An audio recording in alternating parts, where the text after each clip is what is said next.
Hello everyone, it's DA here with some tips and some great info on how to get prepared or how to prepare yourself for Venus Fortuna update. As you guys can tell, this update is more likely going to be out towards the end of the year, maybe in October or somewhere closer to the time that Place of Eidolon came out last year. Now here are some of the things that you need to know and how to prepare yourself. We will start off with the specs. Specs are very important. DE recently updated their low-end requirements for the game, and this is something that I believe they did after testing the Venus update on multiple hardware, seeing how it performs even on laptops and on desktops as well. Now some of this will include people running on Windows XP, but come on, it's 2018. I think everybody should have at least a Windows 7 installed, but you know what? It's all a matter of what you have and what you can use and what you can afford. But with that said, the lowest setting will be on Windows XP running on a DirectX 9, and it also is going to be a 32-bit system. But some of these features will be limited since your system won't be able to carry or run those effects, so your experience will be quite different for someone who is using maybe a Windows 7 or a Windows 10 on their computer. Now here is going to be my own simplified recommended version for this, or my own low settings for this. If you have to do this, you will need at least a Windows 7 PC, a 64-bit at the best, but I will say that a 32-bit is also acceptable. Make sure that you have a DirectX 10 and up. DirectX 11 will be the go-to move, however DirectX 10 is acceptable in my own opinion. At least have at least 6 to 8 gigs of RAM on your PC. Make sure your processor is running at around 2.5, which is going to be the sweet spot when it comes to the gigahertz, but it's also okay if you run around 2.1, 2.3 gigahertz as well.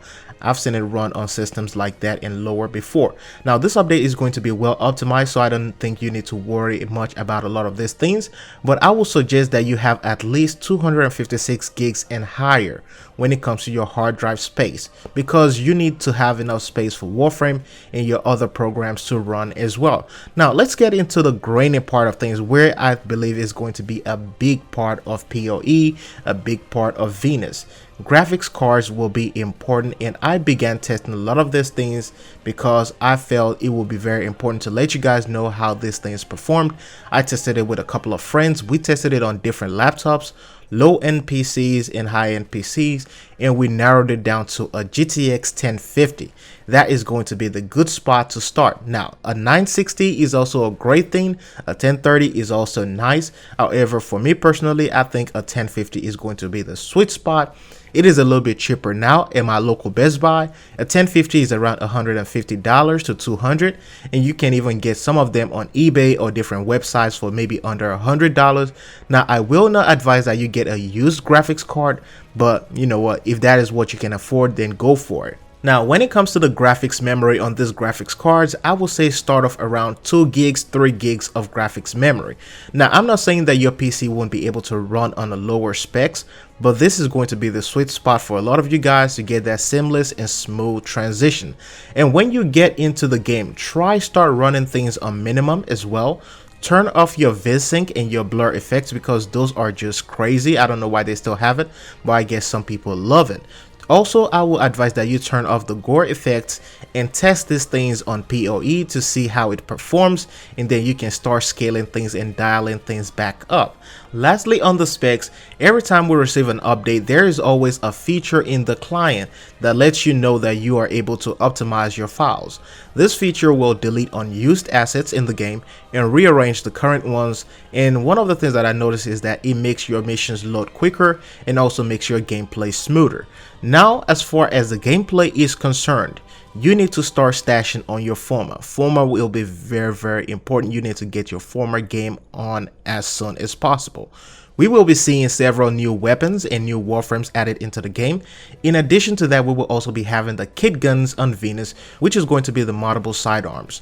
We will also be seeing the introduction of new MOA pets, so you will need to get all those former. You need as much former as you can get, and I will say you can kind of average it out and say, you know what, Each item needs at least 3 formers each, so that will be the great way to start. Now you will also need to invest in your Bane of Corpus mods and your sniper mods. A lot of these Bane mods have been overlooked because of their use within the game, and I think this will be a great place to start using them. This will be a great way to find a lot of use for them and actually see how they perform. And when I talk about snipers will be very important on Venus, mainly because of the fact that enemies are going to be very concussive and also nullifying. A lot of them will be swarming you and also trying to reel you in, so in some cases you might need to get them from a distance. So this is one of the things that you will need to start looking into. This is also going to be a proving ground or a great place for some of your corpus killers and some of your CC frames, and this is where some of them might be able to come in. Now I might be able to do a separate video for them like I did for Plains of Eidolon, but this is going to be a great place for frames like Mag, frames like Equinox. Nova will also shine a lot, and it will be a proving ground for frames like Sarin or Nyx with her first ability. Mesa will also be a beast in this location as well, being able to nullify weapons and just cut them off for a few seconds. But make sure that all those weapons, all those frames are leveled up. And also I would say try using Helios on your first few missions on this place, because that way you will be able to scan a lot of these enemies and test out different weapons and different strategies in the simulacrum as well. Now this update will introduce the new mission type known as Railjack. This is going to be the cruise ship mission that involves a lot of teamwork and a lot of infiltration. It will basically require a lot of clan effort as well. Now this will also involve your Archwing. Now I know a lot of us don't like Archwing, a lot of us hate it because of the way it functions. However, this might be the time for you to start leveling up those Archwings. I know some of you haven't touched them in ages, so this might be this time to start getting on them. So before Barrow leaves the relays for TennoCon, or before he leaves the relays before Venus update, make sure you go ahead and get some of those prime mods, some of those snipers, some of those maybe a lot of those Archwing weapons as well. Make sure you go ahead and get those as well. And also, you know, you can try, you know, getting maybe a Prisma Ghost, which will also be a great one. And make sure you stack up on all these items. It is very important. You never know, your new friend who is joining the game in a couple of days or a couple of weeks may need them, and this will be your chance to get them introduced into the world of Warframe. But with that said, I will be coming up with more videos, and stay tuned so you don't miss any of this. And also let me know if you are seeing my videos in your subscription feed, because I would like to look into that as well. Some of you said you haven't seen it, so I want to be able to confirm that as well. But thanks for watching this video. Hope you enjoyed. I'll see you in the next one.